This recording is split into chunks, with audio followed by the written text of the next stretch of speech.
임레 케르테스는 2002년에 노벨 문학상을 수상한 헝가리 출신의 작가입니다.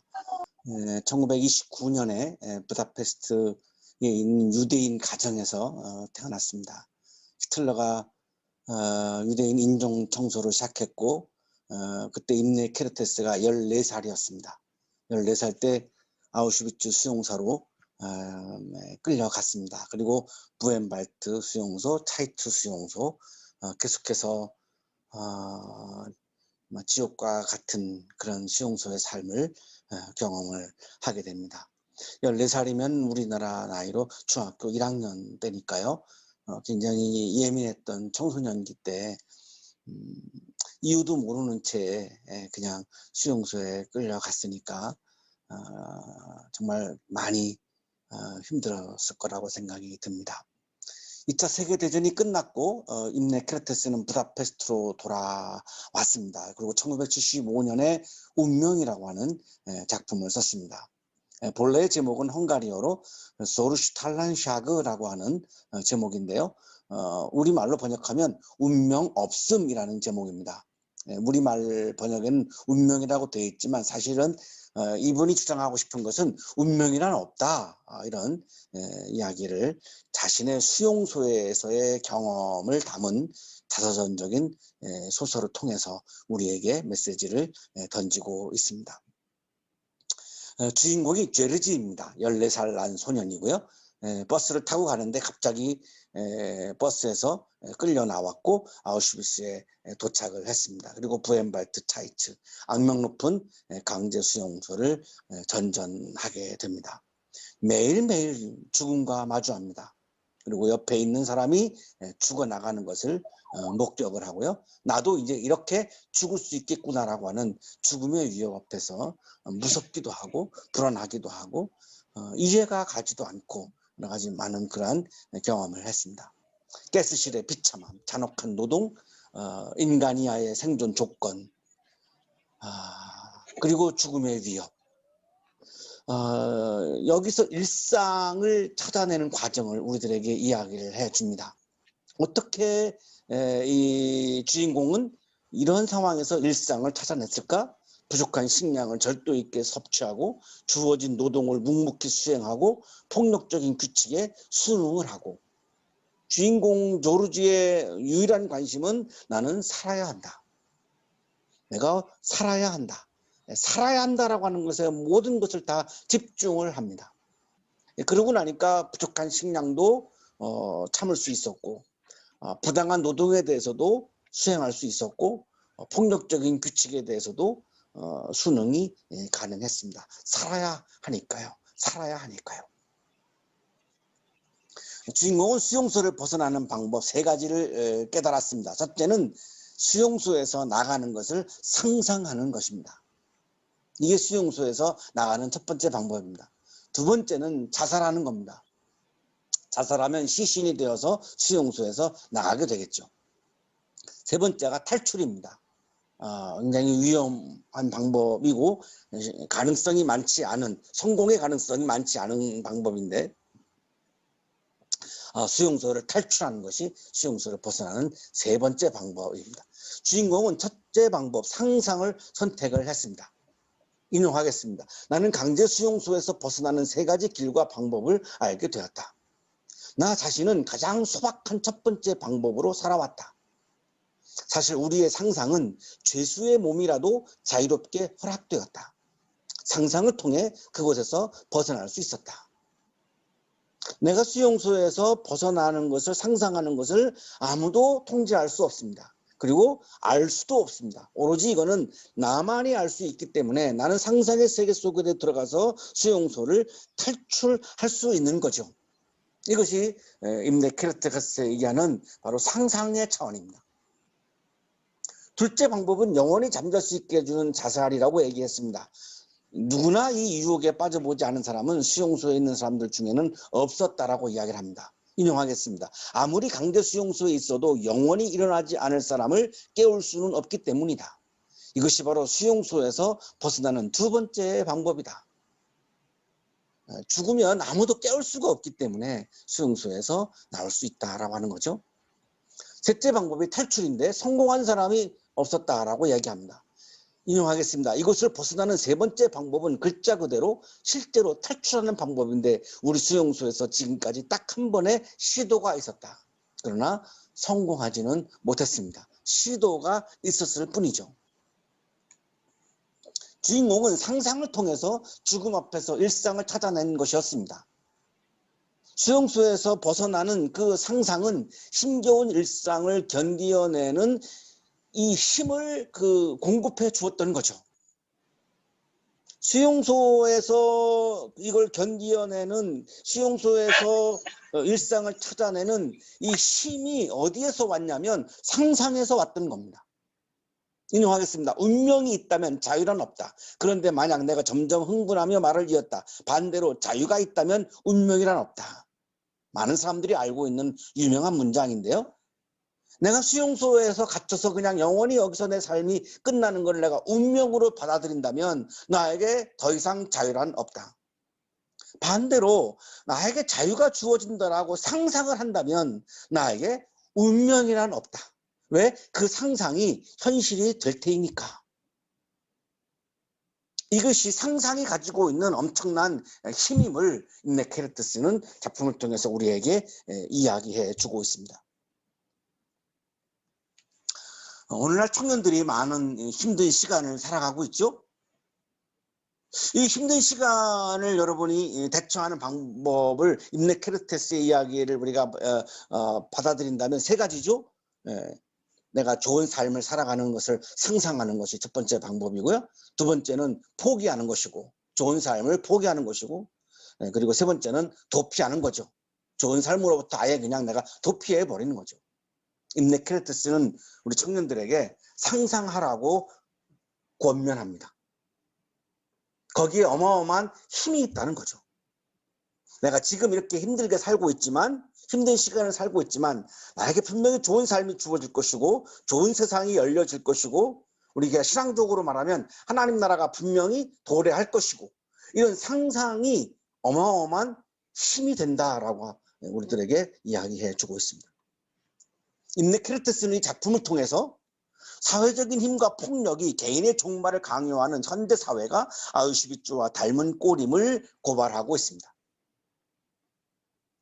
강제 수용소와 같은 삶을 우리가 운명으로 받아들이면 자유가 없죠.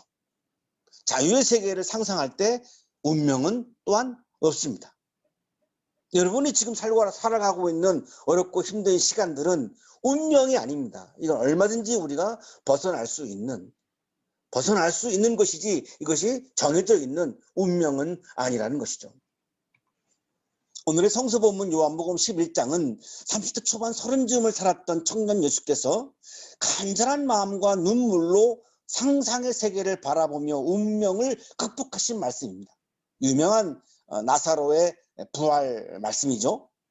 나사로가 죽었습니다.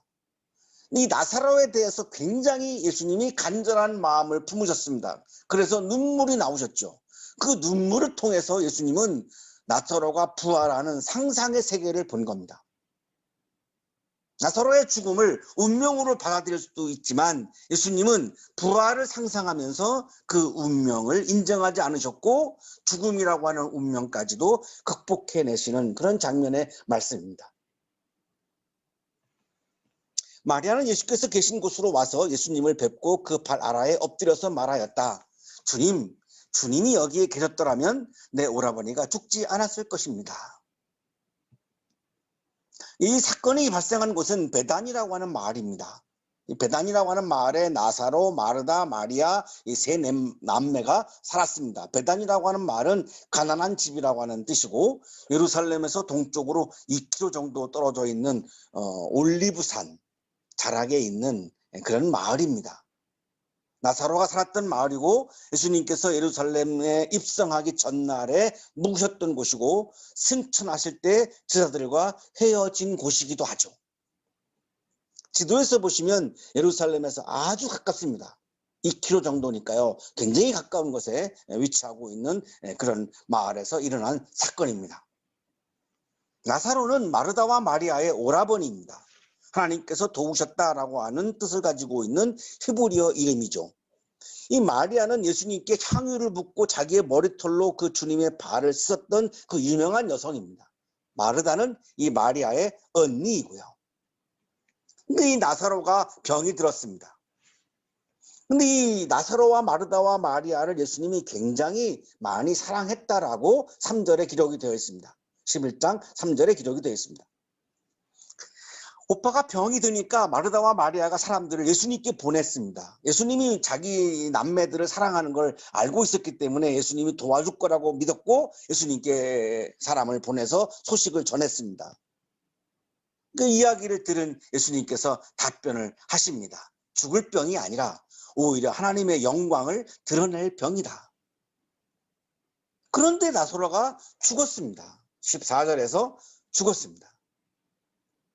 그래서 이제 32절 마리아가 예수님께 온 거죠. 예수님이 나사로가 죽어 있는 현장에 도착을 안 하신 겁니다. 그래서 마리아가 예수님이 계신 곳으로 온 거죠. 그리고 예수님을 뵙고 그 발 아래 엎드려서 말을 합니다. 원망을 합니다. 주님이 여기에 계셨더라면 내 오라버니가 죽지 않았을 것입니다. 우리가 살아가면서 어렵고 힘든 시간을 살아갈 때 나도 모르게 나오는 게 원망이죠. 타자에 대한 원망, 이 세상에 대한 원망, 나도 모르게 그게 나오죠. 자, 마리아도 지금 자연스럽게 원망이 나와요. 주님 빨리 왔으면, 좀 서둘러서 오셨으면 내 오라버니가 죽지 않을 수 있었는데 왜 이렇게 늦게 왔어요? 예수님이 늦게 와서 죽었잖아요. 이렇게 지금 원망을 하고 있는 거죠. 이때 예수님이 보신 것이 중요합니다. 예수님은 마리아가 우는 것을 보셨습니다. 그리고 마리아를 함께 따라온 유대 마을 사람들이 우는 것을 보셨습니다. 그리고 마음이 비통했고 괴로우셨습니다. 우는 것을 보시면서 예수님의 마음속에 간절한 마음이 생긴 거죠. 나사로에 대한 간절한 마음, 마리아에 대한 간절한 마음, 마을 사람들에 대한 간절한 마음이 생겼어요. 그래서 괴로우신 거예요.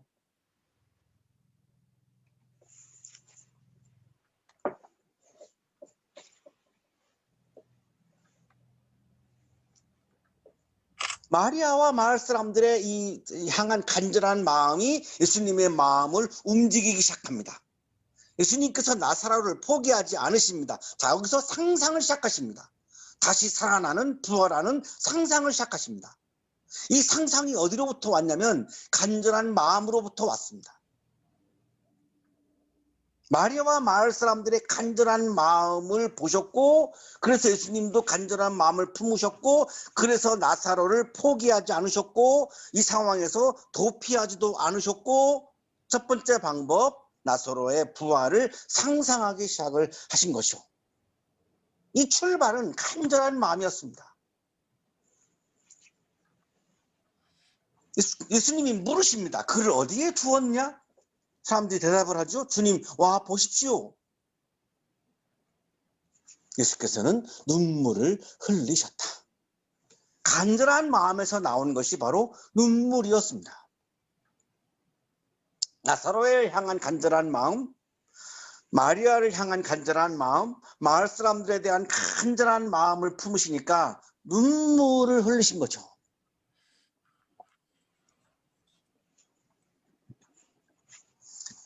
예수님께서 눈물을 흘리신 것은 헬라어로 에다크리오입니다. 그리고 마을 사람과 마리아가 눈물을 흘린 것은 크라이오입니다. 조금 다르죠? 예수님께서 눈물을 흘리신 이 에다크리오는 소리 내어서 우신 장면입니다. 통곡을 한 겁니다. 성사학자 김근수님의 주석입니다. 예수는 눈물을 흘렸다는 예수는 통곡했다로 번역하는 것이 더 좋다. 예수는 조용히 소리 없이 눈물 흘리지 않았다. 나사로와 마리아와 마을 사람들에 대한 간절한 마음을 품으셨을 때 예수님은 자신도 모르게 소리 내어서 울기 시작하신 거죠. 그래서 막 눈물이 흐르는 거죠. 이 간절한 마음에서 눈물이 나왔고 이 눈물을 통해서 예수님은 나사로의 부활을 상상하기 시작하신 겁니다. 마리아와 마을 사람들의 간절한 눈물이 예수님을 울렸습니다. 마리아와 마을 사람들의 이야기를 듣고 있던 예수님께서 통곡하셨습니다. 예수님께서 나사로와 마리아와 마을 사람들에 대하여 간절한 마음을 품으셨고 그 간절한 마음에서 눈물이 나왔고 눈물은 나사로가 다시 살아나는 상상의 세계를 보게 했습니다. 이때 유대 마을 사람들이 이야기하죠. 보시오, 그가 얼마나 나사로를 사랑하였는가. 예수님의 눈물을 보면서 예수님의 간절한 마음을 보면서 아, 예수님은 이 나사로를 사랑했구나라고 하는 것을 느꼈습니다. 그 눈물 속에서, 간절한 마음 속에서.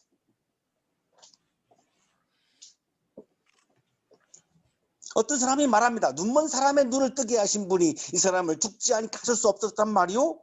얼마나 나사로에 대한 간절한 마음이 있었으면 눈을 뜨게 하시는 분인데 나사로를 얼마든지 죽지 않게 할 수 있었는데 안타깝다 이런 얘기를 하는 거죠. 그만큼 나사로에 대해서 이 마을 사람들의 마음이 간절했다라고 하는 거죠. 이 간절한 마음을 보면서 예수님께서 다시 비통하게 여기십니다. 마음이 움직이죠. 간절한 마음에 예수님의 마음이 움직이죠. 그리고 무덤으로 가십니다. 무덤은 동굴인데 그 어귀는 돌로 막아 놓았습니다. 지금 보시는 사진이 바로 나사로가 묻혀 있었던 그 동굴 무덤입니다.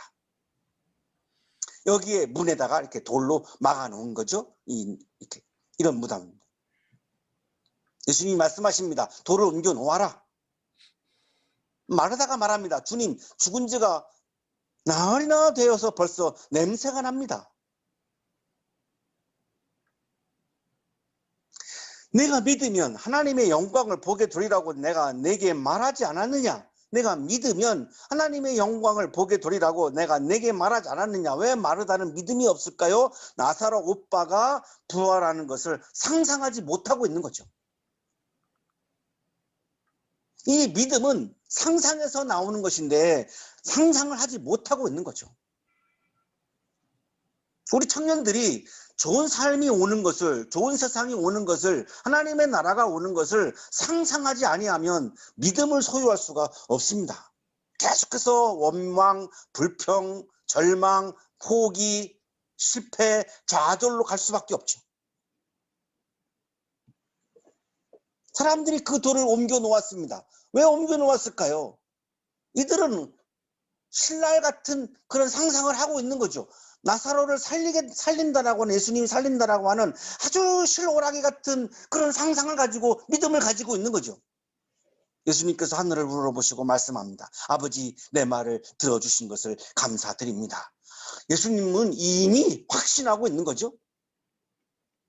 상상을 넘어서 이제 완전히 확신을 하고 있는 거죠. 아버지께서는 언제나 내 말을 들어주신다는 것을 압니다. 그런데도 이렇게 말씀을 드리는 것은 둘러선 무리를 위해서입니다. 그들로 하여금 아버지께서 나를 보내신 것을 믿게 하려는 것입니다. 이렇게 말씀하신 다음에 큰 소리로 외치셨습니다. 나사로야, 나오너라. 우리 청년들에게 오늘 주님이 주시는 말씀입니다. 원망의 동굴에서, 불평의 동굴에서, 패배의 동굴에서, 좌절의 동굴에서, 절망의 동굴에서 청년이여 나오너라.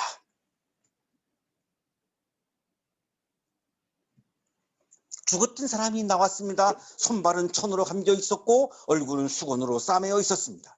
예수님께서 그들에게 말씀합니다. 그를 풀어주어서 가게 하여라. 30쯤을 살았던 청년 예수는 간절한 마음을 품으셨고 그 간절한 마음에서 눈물이 나왔고 그 눈물에서 상상을 보셨고 그 상상을 통해서 믿음을 소유하셨고 그 믿음은 하나님의 영광을 드러내셨습니다. 청년 예수는 오늘 우리들을 청년들에게 말씀하고 있는 거죠. 힘든 동굴의 시간을 보내고 있는 청년들, 동굴에서 나오는 방법은 3가지가 있습니다. 첫째 상상, 둘째 포기, 셋째 도피. 그러나 예수님은, 청년 예수는 어려움 앞에서 포기하지 않았습니다. 도피하지 않았습니다. 상상하셨습니다. 나사로가 다시 살아나는, 나사로가 부활하는, 나사로가 동굴에서 나오는 사건을 상상하셨습니다. 여러분이 힘든 시간을 살아가는, 어려운 시간을 살아가는 이 동굴에서 나오는 사건을 상상하라고 예수님은 그렇게 스스로 보여주셨습니다. 상상은 눈물을 만들어내죠. 그 눈물은 간절한 마음에서 나온 것이죠.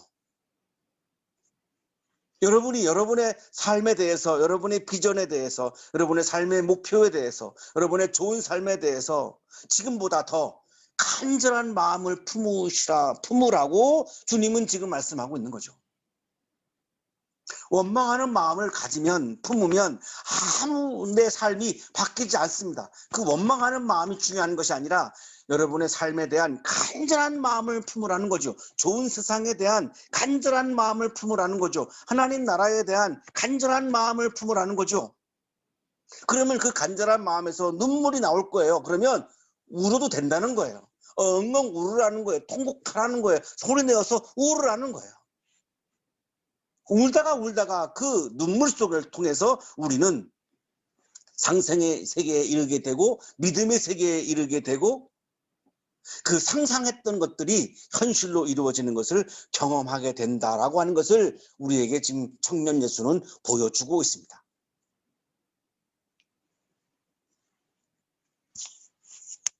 힘들면 힘들수록, 어려우면 어려울수록, 고통스러우면 고통스러울수록 여러분의 마음속에 간절한 마음을 채우셔서 그 간절한 마음으로 눈물을 흘리시고 그 눈물의 프리즘을 통해서 상상의 세계를 바라보시고 그 상상의 세계를 통해서 믿음의 세계로 넘어가고, 그래서 여러분의 상상의 세계가 현실의 세계가 되는 것을 경험하는 여러분의 삶이 되시기를 주님의 이름으로 축복합니다. 기도드리겠습니다.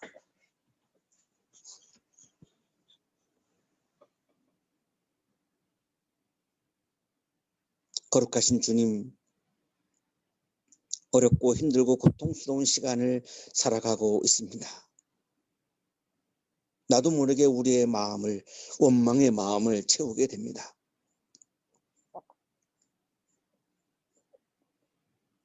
봄비와 함께 이 원망의 마음들을 씻어내고